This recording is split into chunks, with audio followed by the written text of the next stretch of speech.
मी माझं फोटोशूट करत असताना लहान शाळेच्या मुलांचा घोळका माझ्याकडे धावत आला. आणि माहितीये का?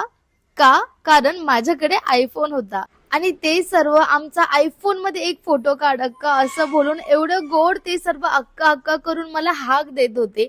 आम्ही सर्वांनी फोटोज काढले आणि हे सर्व आलेले त्यांच्या स्कूल पिकनिक वरती पतडक्कलच्या दुर्गा माता मंदिरामध्ये. या मंदिराची एक झलक मी पाहिली होती बदामीच्या म्युझियम मध्ये आणि तिथूनच माझी इच्छा झाली या मंदिरात येण्यासाठी. हे मंदिर या ठिकाणी काय आणि का नक्की या मंदिराला मला किंवा तुम्हाला भेट द्यायला पाहिजे, कारण पतदक्कल हे चालुक्य राजाच्या राज्याभिषेकाचे स्थळ होतं. या ठिकाणी दुर्गा माता हे त्या काळातील धार्मिक सहिष्णुता, कलात्मकता आणि स्थापत्य कौशल्य दर्शवतं. अर्धवर्तुळाकार अशा प्रकारे या मंदिराची रचना आहे ती अत्यंत दुर्मिळ वाटते. नागर आणि द्रविड स्थापत्य शैलीचा संगम आपल्याला या ठिकाणी पाहायला मिळतो.